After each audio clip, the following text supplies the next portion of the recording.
बिस्मिल्लाहिर्रहमानिर्रहीम। अब हम स्टार्ट करते हैं क्वेश्चन नंबर 17। चैप्टर 6 है और पेज है 269 के ऊपर। और ये कहता है कि balances extracted from the ledger of new traders at the end of the accounting period on 31 August 2011 before closing the books, यानी closing the books. Closing the books से मुराद ये होती है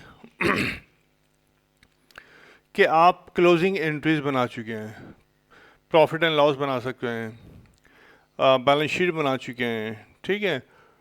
और जब प्रॉफिट एंड लॉस और बैलेंस शीट बना चुके हैं तो एडजस्टमेंट भी कर चुके हैं, मतलब आप अपना सारा काम अकाउंटिंग का मुकम्मल कर चुके हैं। There is nothing left for you to do. अब जो है एक काम सिर्फ तुम लोगों के लिए ये रह गया, अब यार सब्सक्राइब तो कर देना यार, ठीक है। Whoever यानी कि is seeing this lecture, please subscribe और tells your friends। और जो कि मुझे यकीन है कि ऐसा नहीं होगा लेकिन पता ज़रूर दो, ठीक है, मुफ्त है, देखो। अच्छा जी, नीचे फिर डेबिट बैलेंसेस दिए हैं सारे, और फिर नेक्स्ट पेज के ऊपर क्रेडिट बैलेंसेस दिए हैं, और नीचे data for adjustments on 31 August 2011। सही है, 5 एडजस्टमेंट्स दी हुई हैं आपको डाटा के अंदर, और रिक्वायर है give adjusting and reversing entries अगर कोई है तो in general journal. Prepare an income statement बनानी है आपने, बैलेंस शीट बनानी है आपने, और नोट ये कह रहे हैं कि you may prepare income statement and balance sheet either in account form में या रिपोर्ट फॉर्म में, जैसे भी आप मुनासिब समझे।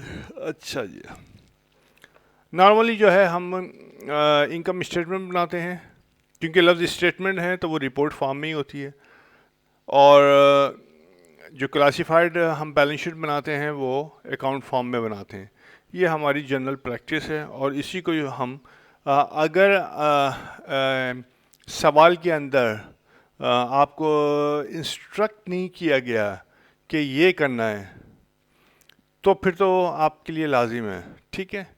लेकिन अगर इस अप टू अस कि किस तरह से हमने करना है, तो फिर हम इनकम स्टेटमेंट बनाते हैं और बैलेंस शीट जो बनाते हैं क्लासिफाइड अकाउंट फॉर्म में।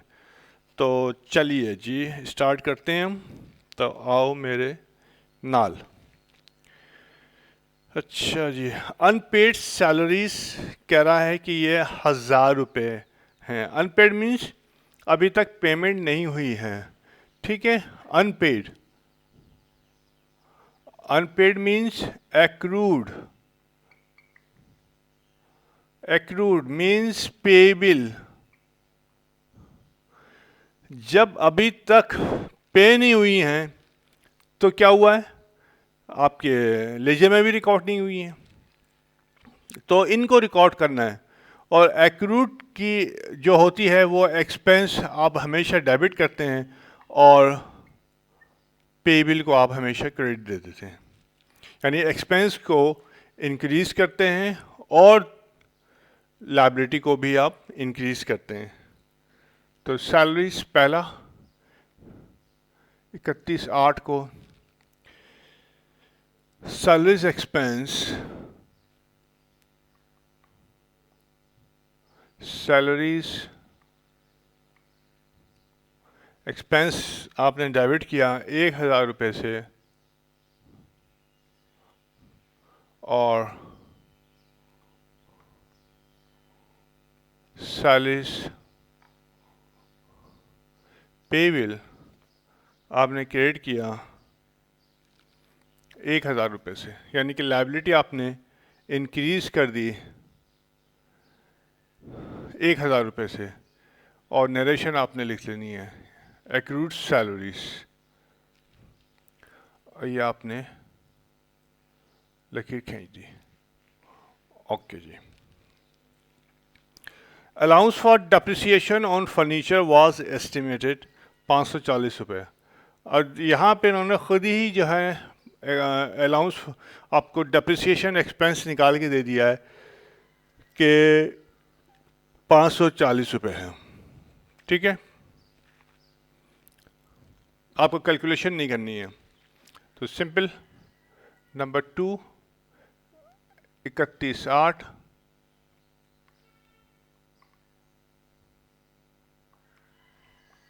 डेप्रिसिएशन एक्सपेंस फर्नीचर आपने डेबिट दे दिया और अलाउंस फॉर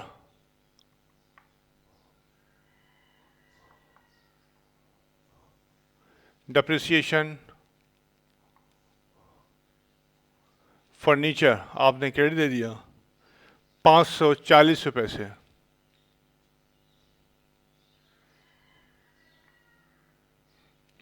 सही है। एक्सपेंस आपने इंक्रीज कर दिया। जब भी एक्सपेंस इंक्रीज होता है तो एसेट डिक्रीज होता है, लेकिन हम डेप्रिसिएशन जब हम निकालते हैं तो एसेट की वैल्यू को डिक्रीज नहीं करते, बल्कि एक कॉन्ट्रा एसेट अकाउंट को हम ओपन कर देते हैं या इंक्रीज कर देते हैं। जब कॉन्ट्रा एसेट अकाउंट आप इंक्रीज करते हैं तो आप एसेट की वैल्यू को इनडायरेक्टली डिक्रीज कर रहे होते हैं। सही है, हम डायरेक्ट डिक्रीज नहीं करते। अच्छा, number 3 insurance was prepaid. Insurance उन्होंने लिखा है कि प्रीपेड है 150 रुपये to the extent. To the extent का मतलब है किस हद तक, कहाँ तक। ये जो तक है ना, वो आपने जहन में रखना है। टू एक्सटेंट यानी कि कहाँ तक।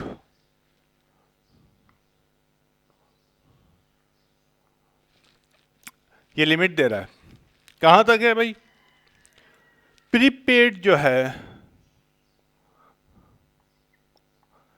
प्रीपेड इंश्योरेंस है क्या है भाई 150।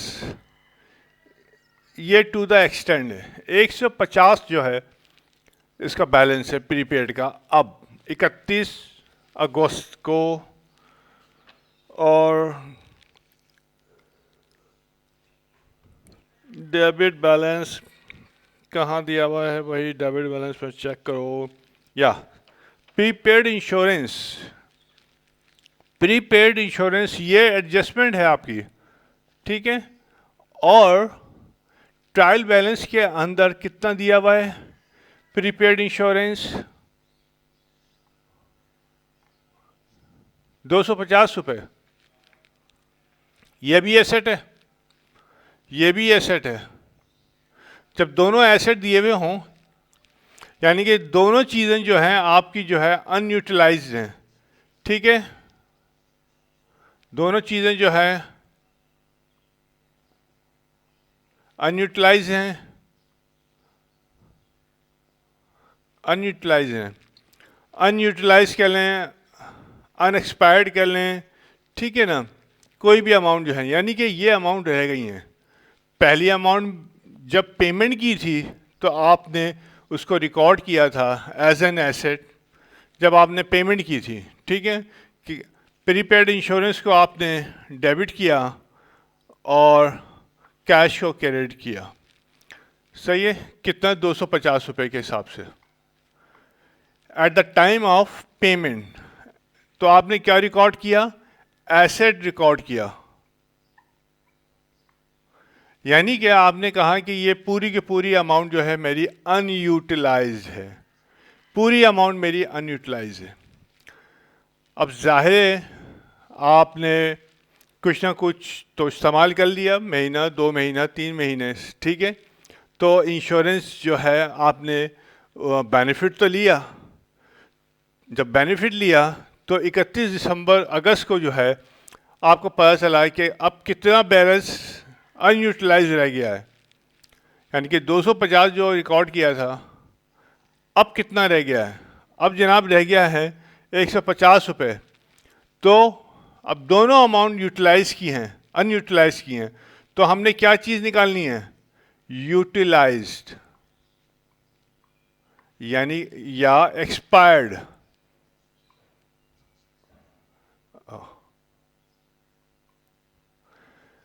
या एक्सपायर्ड अमाउंट ये हमें निकालनी है। एडजस्टमेंट के लेजर लेक्चर्स मेरे देख लेना, नहीं देखोगे तो तुम्हारी मर्जी। तो हमने जो है 100 रुपये आ गया, ये क्या हो गया, इंश्योरेंस एक्सपेंस। और ये क्या है, एक्सपेंस। यानी कि अगर दो अमाउंट आपकी एसेट की दी हुई हों तो आप क्या निकालते हैं, एक्सपेंस। और दो अमाउंट अगर आपकी एक्सपेंस की दी हुई हों तो आप क्या निकालते हैं, एसेट। ठीक है, माइनस करने के बाद। ये याद रखिएगा आप। एक्चुअली याद रखने का नहीं होता है, ये समझने का होता है। बहरहाल किताबों में ये लिखा हुआ है कि याद रखिएगा, या बहुत सारे टीचर ये कहते हैं कि याद रखिएगा। याद करने वाली चीज़ नहीं है ये।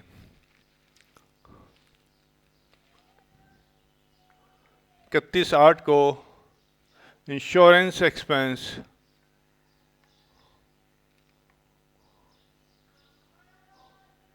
एक्सपेंस आपने डेबिट किया और प्रीपेड इंश्योरेंस को आपने क्रेडिट दे दिया। 100 रुपये ना, हाँ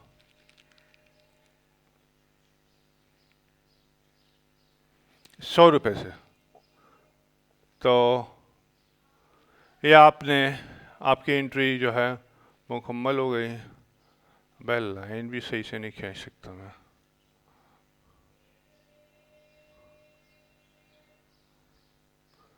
अच्छा जी, नंबर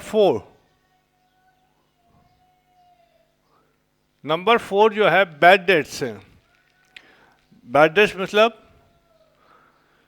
ख़राब कर्जे या वो अमाउंट जो आपको नहीं मिल सकती। ठीक है,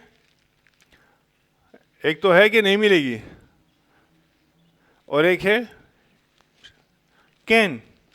कैन बी बैड डेट्स और कैन नॉट बी। सही है, तो शुरू में आप जो है अलाउंस बना के रख लेते हैं। ये कहता है क्या 2% ऑफ सेल्स,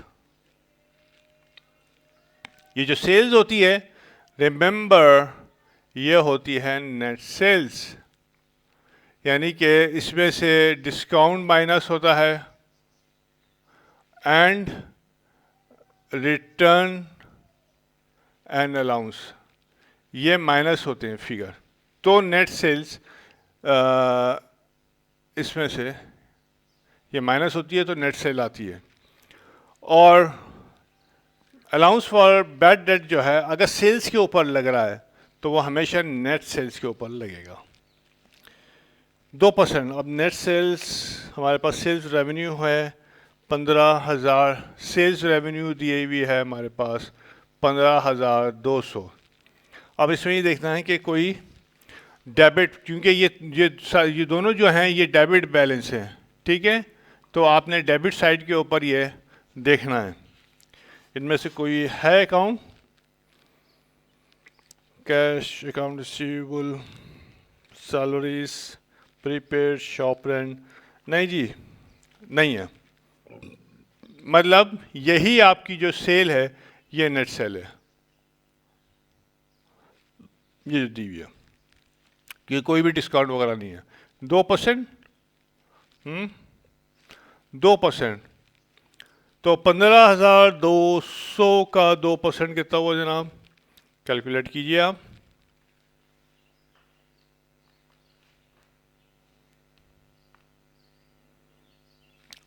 ₹304,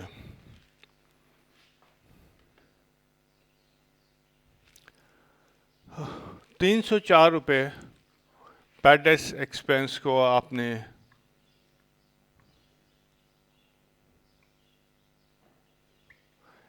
आपने डेबिट किया। जाहिर है एक्सपेंस बढ़ रहा है, डेबिट होगा ₹304 से। और अलाउंस में डालते हैं हम, यानी कि ये क्रिएट करने का मतलब ये नहीं है कि आप जो है ना अकाउंट रिसीवेबल के अगेंस्ट ये क्रिएट होता है तो अकाउंट रिसीवेबल को आप कम कर दें, नहीं। आपने जो है कंट्रा एसेट अकाउंट, सही था, अलाउंस फॉर बैड डेट्स को आपने क्रेडिट देना है ₹304 से, ₹304 से।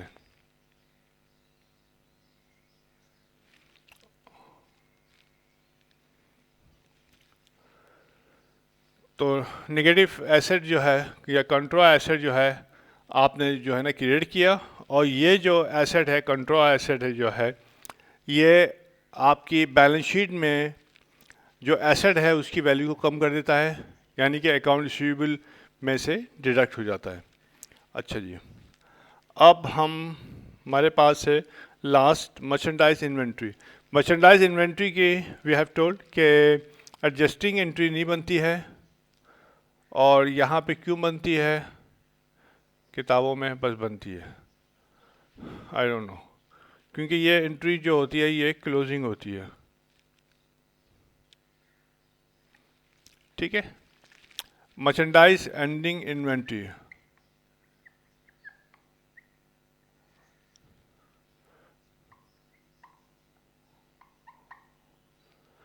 एंडिंग जरूर लिख देना, एंड लिख देना, क्योंकि ओपनिंग भी होती है ना। और expense and revenue summary account,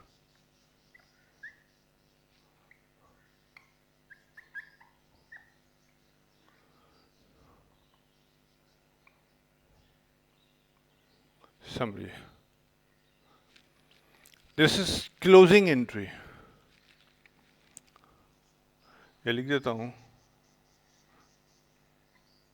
to close ending inventory, ठीक है। This is not your adjusting entry. तो इस वजह से जब आप लेजर्स के अंदर एडजस्टमेंट्स को आप पोस्ट करेंगे तो ये नहीं पोस्ट करेंगे। 3,350 डेबिट कर दिया, expense and revenue summary account को आपने क्रेडिट दे दिया, ओके जी। अच्छा, तो हमारी ये एडजस्टमेंट जो है मुकम्मल हो गई। और now what will do, just give me a minute जी। अब इसके अंदर जो है हमने ये एंट्रीज बना ली। इसमें ये कह रहा है कि रिवर्सिंग एंट्रीज जो है, रिवर्सिंग एंट्रीज के लिए जो है मेरा पूरा लेक्चर जो है ना मैंने उसको अपलोड किया हुआ है, तो आप ये देख लीजिएगा। एक रिवर्सिंग एंट्री जो है एक्रूड एक्सपेंस के जो है आपको बनानी पड़ेगी, तो मैं यहाँ पे इसको बना देता हूँ। ये है रिवर्सिंग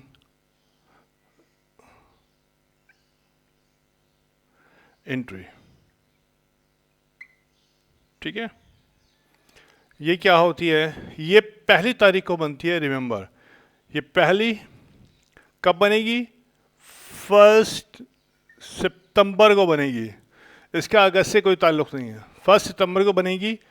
और ये जो है एक्रूड की, वो आप लेक्चर पूरा देख लीजिएगा, मैं एक एंट्री यहाँ पे बता देता हूँ। इसको आपको रिवर्स करना है, ठीक है। ये रिवर्स करनी है एंट्री। सैलरीज पेएबल को आप डेबिट दे देंगे, वो पहले जो आपने बनाई थी लायबिलिटी को क्रिएट किया था वो आप ख़त्म कर देंगे, और सैलरीज एक्सपेंस को आप क्रेडिट दे देंगे।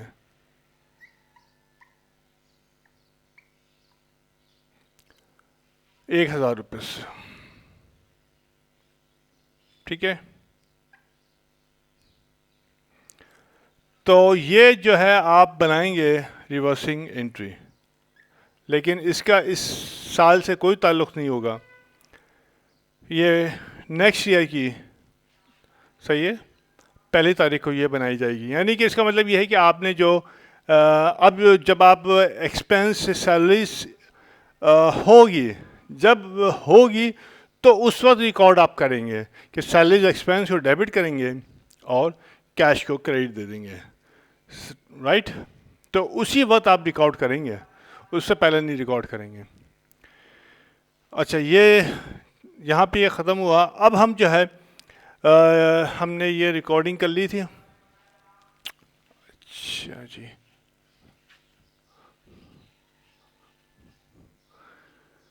अब हम लेजर में इसकी एंट्रीज पोस्ट करेंगे। लेजर के अंदर इन एंट्रीज को, इसको नहीं, एडजस्टिंग एंट्रीज को हम पोस्ट करेंगे कि हमें बनाने हैं फाइनल अकाउंट्स वगैरह बनाने हैं। जाहिर है after posting all the adjustment into ledger accounts, तो फिर हम जो है वो बनाते हैं, उससे पहले तो हम बना नहीं सकते। ठीक है, वो अनएडजस्टेड होते हैं। तो अब हम लेजर बनाते हैं।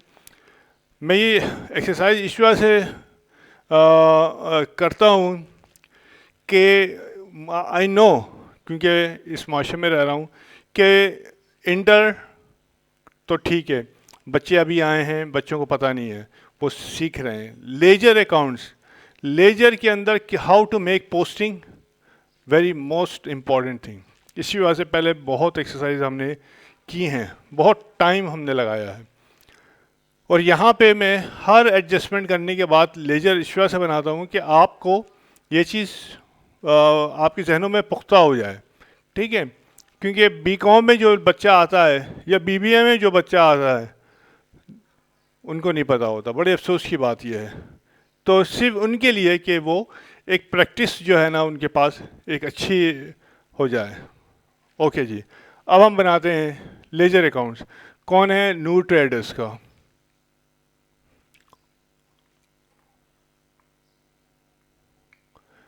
ट्रेडर्स लेजर अकाउंट्स है। सैलरीज एक्सपेंस का जो है आपने लेजर बनाया,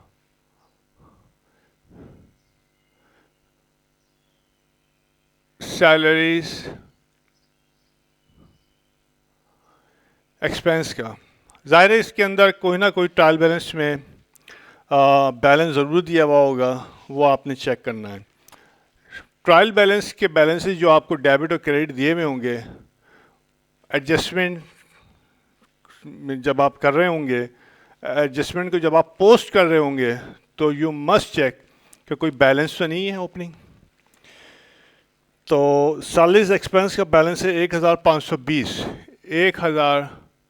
1520। यह है बैलेंस किसका? ट्रायल बैलेंस का। ठीक है जी।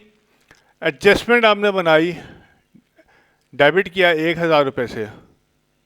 ओके, ये है सैलरीज पेएबल,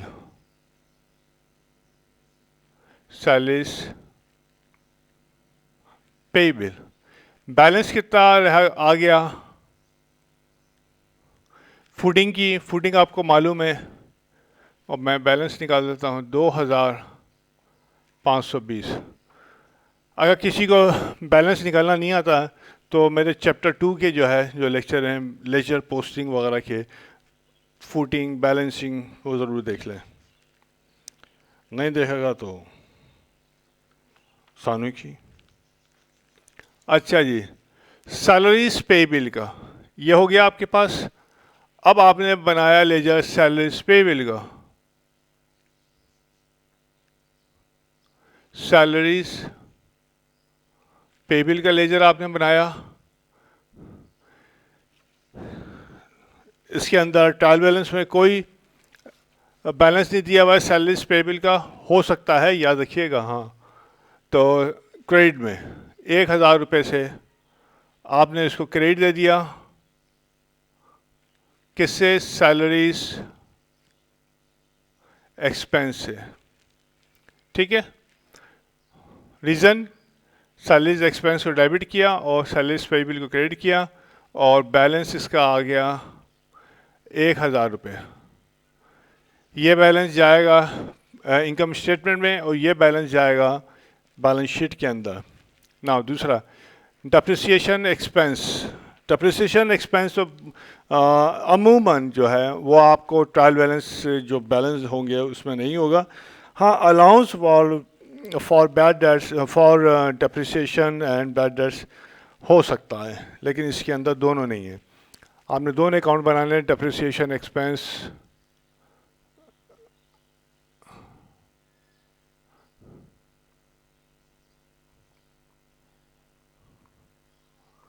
डेप्रिसिएशन एक्सपेंस किसका है? फर्नीचर का है।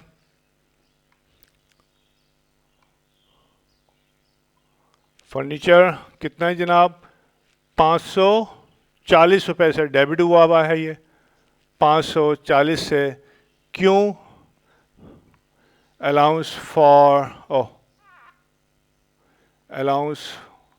For depreciation. कौन पे? फर्नीचर पे। ये आपने एंट्री बनाई, ठीक है। और इसका बैलेंस कितना हो गया? 540 रुपये। ओके, ये बैलेंस जाएगा इनकम स्टेटमेंट में। अब हम बनाएंगे अलाउंस फॉर बैड डेट्स का।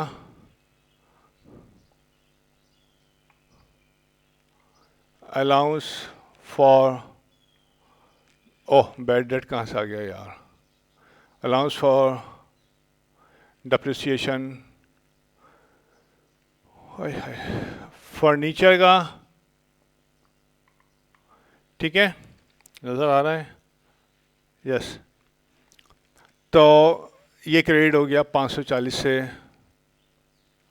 डेप्रिसिएशन एक्सपेंस, सामने डेबिट किया और बैलेंस आ गया 540 रुपये। ये बैलेंस चला गया बैलेंस शीट के अंदर। इंश्योरेंस एक्सपेंस तीसरा आपके पास, ये हो गई, ये हो गया और ये हो गया। तीसरा है इंश्योरेंस एक्सपेंस का आपने बनाना है लेजर। आपने बनाया लेजर इंश्योरेंस एक्सपेंस का।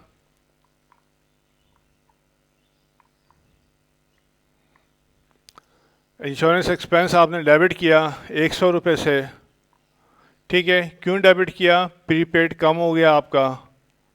वजह ये थी कि प्रीपेड इंश्योरेंस आपका रिड्यूस हो गया, ठीक है, सही है। अब यहाँ पे हम आए, प्रीपेड इंश्योरेंस का आपने लेजर बनाना है। प्रीपेड इंश्योरेंस का लेजर बनाना है। क्या प्रीपेड इंश्योरेंस में कब में बैलेंस दिया हुआ था? यकीनन, जभी तो हमने क्रेडिट किया है। डेबिट बैलेंस में देखते हैं, प्रीपेड 250 रुपये का जो है प्रीपेड बैलेंस था। ये बैलेंस था ट्रायल बैलेंस का, ठीक है, 250 रुपये का। क्या हुआ है जनाब? इसको क्रेडिट किया आपने, किसकी वजह से? इंश्योरेंस एक्सपेंस की वजह से। इंश्योरेंस एक्सपेंस यहीं लिख देता हूँ, 100 रुपये से आपने क्रेडिट किया। कितना बैलेंस रह गया आपके पास? अब ज़ाहिर है 250 में से 100 निकाला, 150 रुपये बैलेंस रह गया। ये बैलेंस चला गया बैलेंस शीट के अंदर और ये इंश्योरेंस एक्सपेंस का बैलेंस चला गया इनकम स्टेटमेंट में, या हाँ इनकम स्टेटमेंट में। अच्छा जी, ये हो गया आपके पास। अच्छा, अब जो है बैड डेट एक्सपेंस आपने निकाले, उसका बनाना है आपने। बैड डेट आपके पास एक्सपेंस इसमें नहीं है, ना अलाउंस है, दोनों बनाने हैं आपने, ठीक है जी।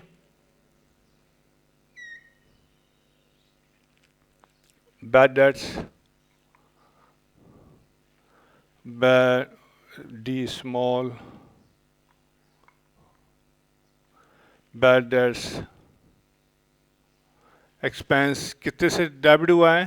304 रुपये से आपने डेबिट किया अलाउंस की वजह से, अलाउंस फॉर बैड डेट्स की वजह से आपने डेबिट किया। इसका बैलेंस कितना हो गया जनाब? इसका बैलेंस 304 रुपये, और ये बैलेंस जाएगा आपका इनकम स्टेटमेंट में। और उसके बाद आपने बनाया अलाउंस फॉर बैड डेट्स का account, allowance for bad debt का आपने अकाउंट बनाया, ठीक है। ये आपने क्रेडिट किया 304 रुपये से, पोस्ट कर दिया। क्यों? क्योंकि आपने बैड डेट्स एक्सपेंस को रिकॉर्ड किया, रीज़न इसकी वजह से। तो ये बैलेंस इसका कितना आ गया? 340 रुपये। लेजर में पोस्टिंग करते वक्त इस बात का बहुत ख्याल रखिएगा कि लेजर के अंदर जो है आप ट्रायल बैलेंस में ज़रूर चेक कर लीजिए सवाल में कि क्या इसमें बैलेंस दिया हुआ है, यानी कि पहले से, या नहीं दिया हुआ है। अदरवाइज़ आपकी तमाम ये एक्सरसाइज जो है ना गलत हो जाएगी। ओके, तो ये आपने तमाम इसको जो है रिकॉर्ड कर लिया। रिकॉर्ड करने के बाद जो है अब हम इसको जो है इतना तो तुम लोगों ने कर लिया ना, ठीक है। अब इसको मैं यहाँ पे पॉज करके जो है इसी को मैं कंटिन्यू करूँगा, और I will try to finish it this exercise in one lecture, might be, लेकिन मैं अभी इसको बनाता हूँ इसमें वर्कशीट, ठीक है। वर्कशीट, रिमेंबर वर्कशीट का मतलब ये नहीं है कि मैं 10 कॉलम, वर्कशीट जो है 4 कॉलम भी हो सकती है, 6 कॉलम भी, 8 कॉलम भी, जितने भी। लेकिन यहाँ पे जो है अभी इंटरमीडिएट, यानी कि आपकी जो वो है लिमिट जो है फर्स्ट ईयर की जो है वो 6 कॉलम तक ही है, ठीक है। तो इस वर्किंग से बचने के लिए जो है हम वो भी सिखा रहे हैं आपको कि अगर इस वर्किंग के बजाय आप फटाफट जो है ना वो बना लेते हैं वर्कशीट, तो आपके लिए है, जो भी बनाना चाहें तो, ठीक है। अब मैं पॉज करके वर्कशीट का ढांचा बनाता हूँ। ओके जी, रुकिएगा, मेरे साथ ही रहना, भाग नहीं जाना। चलिए, मैं जो है आप ये भी देखते रहिए ताकि बच्चों को एक आइडिया रहता है कि ये बन भी किस तरह से रही है, सही है ना। तो हालांकि आइडिया तो हो गया, पर्टिकुलर्स यहाँ पे लिखेंगे आप इसको। 6 कॉलम आपने बनाए, राइट। आपने एक कॉलम पहले ये बना हियर, इसके साथ, उसके बाद दूसरा कॉलम आपने इसके साथ ये बनाया, ठीक है। सीधा है, सीधी नहीं खींचती यार, अच्छा जी। उसके बाद इसको ये आ गया आपके पास, फिर आपने एक कॉलम और बनाया, 6 कॉलम बनाने हैं आपने, ठीक है। 6, एक कॉलम ये बनाया और उसके बराबर में दूसरा कॉलम ये बना दिया, 4 कॉलम हो गए। उसके बाद आपने एक कॉलम और बनाया, ट्रेनी पापा ये गया, और उसके बराबर आपने एक कॉलम और बना लिया, ठीक है जी। ये आपके आज तो बड़ी सीधी घुस गई हैं, अच्छा जी। Right, debit credit, debit credit, debit credit. यहाँ पे आपने लिखा डेबिट, और यहाँ पे लिखा आपने क्रेडिट। यहाँ पे लिखा आपने डेबिट, यहाँ पे आपने लिखा क्रेडिट, यानी कि 2 कॉलम है आपके पास, डेबिट और क्रेडिट के। इससे ज़्यादा अकाउंटिंग में कॉलम नहीं होते, डेबिट और क्रेडिट, ठीक है जी। पहले 2 का ताल्लुक है क्या? Trial balance, okay. ये हो गया आपका ट्रायल बैलेंस। ये ऊपर चली गई लकीर और ये ऊपर चली गई, ओके। दूसरा डेबिट और क्रेडिट है, ये है आपका एडजस्टमेंट्स का कॉलम, यानी कि ये जो आपने एडजस्टमेंट्स किए हैं वो यहाँ पे पोस्ट होंगी। ओके, ये आपका ऊपर से चला गया। उसके बाद का जो डेबिट और क्रेडिट है वो एडजस्टेड ट्रायल बैलेंस है। एडजस्टेड ट्रायल बैलेंस, ठीक है, ये ट्रायल बैलेंस है, ये एडजस्टेड ट्रायल बैलेंस है। और ये क्लोज हो गया आपका। ये आपने ऊपर इसको क्लोज कर दिया, लकीर खींच दी, कहाँ चली गई? ओके, थोड़ी टेढ़ी हो गई यार, चलो सीधी कर लो। और ओके, ये आपके पास 6 कॉलम वर्कशीट का हेडिंग आपने जो है ना कर ली। और ये जो पर्टिकुलर्स हैं ये आपके इससे मिल गए, और ये यहाँ से नहीं, ये लकीर यहाँ ये पड़ेगी, ये लकीर इधर पड़ेगी, और ये लकीर इधर पड़ जाएगी, ठीक है।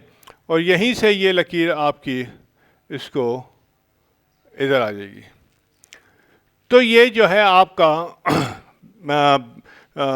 6 कॉलम वर्कशीट का जो है आपका परफॉर्मा बन गया। इस परफॉर्मा को जो है ना आपने बहुत तेज़ी से जो है ना आपने बनाना है। जितनी तेज़ी से आप बनाएंगे उतनी जो है ना और तेज़ी से मुराद ये होती है जितनी प्रैक्टिस करेंगे। इसके मैं और नीचे ले आता हूँ, टेढ़ा हो गया,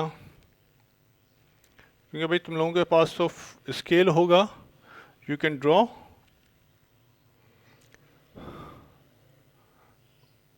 ओके,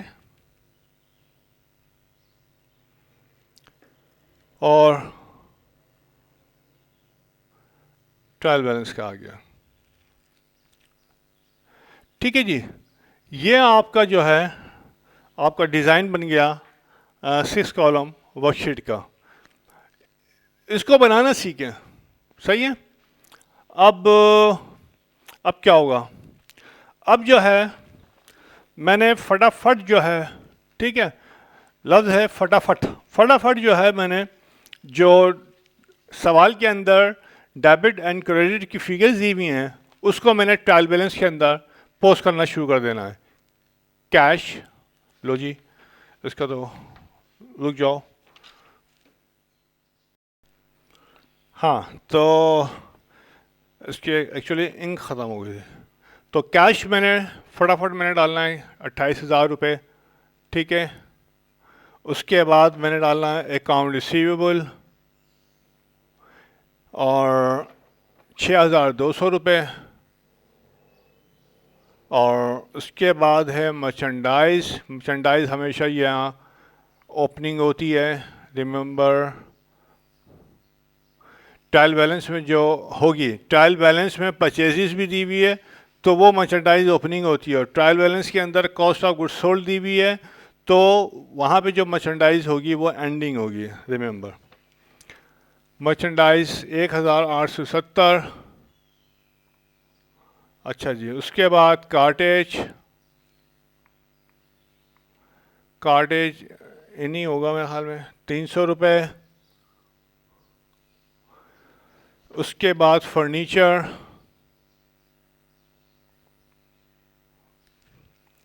5,680। उसके बाद परचेजेस 12,600। उसके बाद ऑफिस सैलरीज एक्सपेंस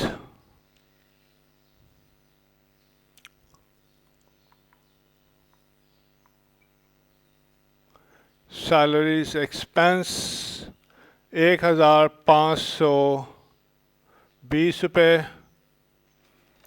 उसके बाद शॉप रेंट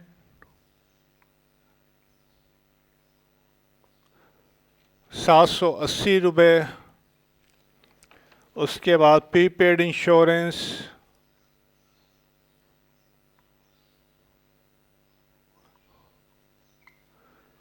₹250।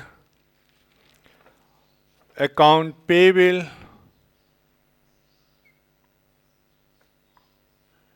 3,400, ये क्रेडिट साइड पे लिखा जाएगा आपके पास ट्रायल बैलेंस की। कैपिटल क्रेडिट साइड पे लिखा जाएगा ट्रायल बैलेंस की ₹13,400। और उसके बाद सेल्स रेवेन्यू होता है, क्या लिख दिया, और 15,200 क्रेडिट साइड पे लिखा जाएगा। राइट। तो आपने किताब में जो ट्रायल बैलेंस दिया हुआ है, डेबिट एंड क्रेडिट के अकाउंट दिए हुए हैं, वो तमाम आपने लिख लिए हैं और उसका प्लस आपने ये करके यहाँ पे आप लिख देंगे।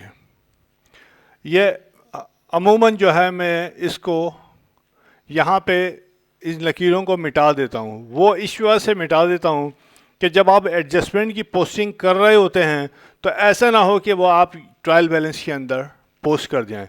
तो इस वजह से जब लकीर नहीं होगी तो बच्चा जो है ना समझ जाएगा भाई यहाँ पे मैंने कुछ नहीं लिखना है, जो भी करना है मैंने इन कॉलम्स में करना है। ओके। इनको जब मैंने टोटल किया तो ये आ गए 32,000 रुपये। टोटल ज़रूर देख लेना। और ये आ गया 32,000 रुपये। इसका मतलब है सवाल के अंदर जो ट्रायल बैलेंस दिया हुआ है उसमें किसी किस्म की एरर नहीं है। अब जो है इसको चेक कर लेते हैं। 28,000 प्लस 6,200, 1,870, 300, 5,680, 12,600, 1,520, 780, 250। आई क्या आ गया ये, कुछ और कर दिया मैंने। 28,000, 6,200, 1,870, 300, 5,680, 12,600, 1,520, 780 और प्लस 250। तो कुछ और बैलेंस आ रहा है, 1 मिनट रुकना। यहाँ पे जो है देखिए ये भी अच्छा हुआ, फिगर उतारने में कोई ना कोई गलती होती है और हमसे भी होती है। ठीक है। यहाँ पे जो मैंने फिगर उतारी तो ये फिगर मैंने 2,800 की जगह 28,000 लिख दी थी। ठीक है। इसकी वजह से मेरा बैलेंस जो है ना आउट हो रहा था, और इसको मैंने जब यहाँ से 2,800 किया 28,000 से तो मेरा बैलेंस टैली हो गया। ठीक है। तो ये इन एरर्स को जो है ना ये रेक्टिफाई करती है वर्कशीट, हाथ के हाथ ही जो है ना आपको बैलेंस बता रही होती है। अब यहाँ पे जो है हम एडजस्टमेंट्स को जो है अगले जो है लेक्चर में रिकॉर्ड करेंगे, टू बी कंटिन्यूड। ठीक है। तो उस लेक्चर में यह मकसद ये है कि आप समझ जाएं सही तौर के ऊपर। ठीक है। It took I think 11-12 minute मुझे ये लिखने में लगे। आई थिंक 12 या 13 मिनट होंगे लेकिन जब आपकी प्रैक्टिस होगी तो it will be reduce to 10 minutes only. तो लेकिन आपकी जो है वर्किंग पे होल्ड होगा। ठीक है। नेक्स्ट लेक्चर के अंदर हम आगे इसको प्रोसीड करेंगे। चलिए जी, अल्लाह हाफिज़। टिल देन अस्सलाम वालेकुम।